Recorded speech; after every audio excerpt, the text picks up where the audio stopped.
Let's start with the Trump surge.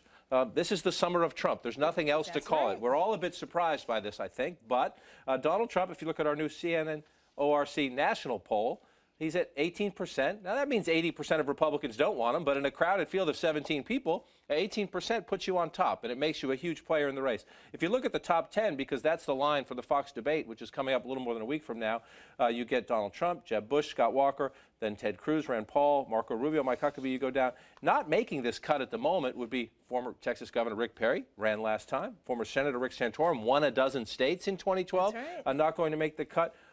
What is it, Robert, especially when you talk to the other campaigns, so they think, how do they get around Trump?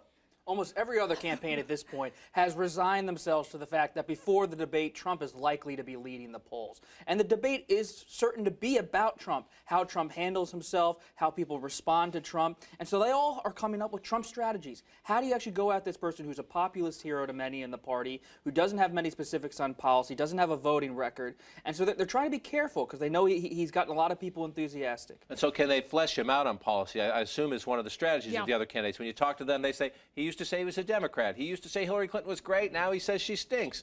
We have to try to get at this. But not just our national poll. NBC Marist polls out over the weekend, a very close second in Iowa to Scott Walker, and ahead in New Hampshire with Jeb Bush and Scott Walker behind him. He is the force at the moment. That's right. And favorable opinion of Donald Trump among Republicans, 50%. So he's doing quite well. I think you've got to figure out, if you're a Republican on that debate stage, not a lot of time there to sort of present your own argument, present your own policy. So do you waste that time going after Trump and risk the ire of Trump? And we know how that goes for him and what we've seen over these last week and how he's gone after Scott Walker, he's gone after John McCain. So I think a lot of folks surprised, as we are at this table, that he's still around and in some ways seems to have nowhere to go but up. You made a great point on the Sunday show that Trump, in many ways, has backed away from some of his incendiary comments in recent weeks. He's still a bombastic figure. He says things like, you're terrible, or this is a disaster. But when it comes to talking about immigrants, illegal immigrants, to talking about different things in the party like John McCain, he's toned it down. We'll see if that continues in the debate. Yeah, when he went to the border, he could have said, he could have doubled down on rapists and murderers and the like, and he didn't. He could have doubled down on build a wall, Mexico will pay for it. He said we need a wall in some places. So you might not agree with him, but he did moderate. I don't know if that's the right word. He backed off a little bit there. You mentioned his unfavorables. He's new to the political stage, but everybody thinks they know Donald Trump because of his celebrity, whether it's The Apprentice or whether it's his real estate business. 50% of Republicans have a favorable opinion, so that puts him, that's good. You want to be above water, he's right at the line there. But 42% do say unfavorable. That's one factor, but here's the interesting thing, and this is what gets at the Trump surge, I think. Some of it is about him, but some of it is about the climate and the fracturing and the disaffection in politics broadly, but especially in the Republican Party. Listen to this, right? The government in Washington represents your views well. We asked this question in our poll.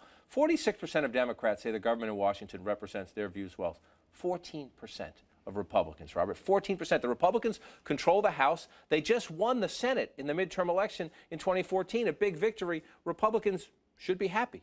Well, they're not. There are more than a dozen Republicans running to be a leader of a party where being the leader is a politically unpopular position. The leadership generally in this country, Democratic Party, Republican Party, it's an unpopular place to be. I think when you look at what Trump's doing, what Bernie Sanders is doing, there is a movement, as Chris said, of discontent across the country. And it's whether can Hillary Clinton, can Scott Walker, can other candidates who are not Sanders or Trump, can they seize on this and try to get into that conversation? And he wants to be Bernie Sanders. Mr. Trump wants to be Mr. Trump or Donald. They don't want to be senator or governor or leader, because that in and of itself, if you're in a position of authority in politics right now, and that's why you see all of these people like Ted Cruz talking about the Washington cartel, going after Mitch McConnell, trying to be outside of Washington, even though he's very much a creature of Washington. Same thing, obviously, with people like Scott Walker. One of the reasons he's doing so well because he's an outsider.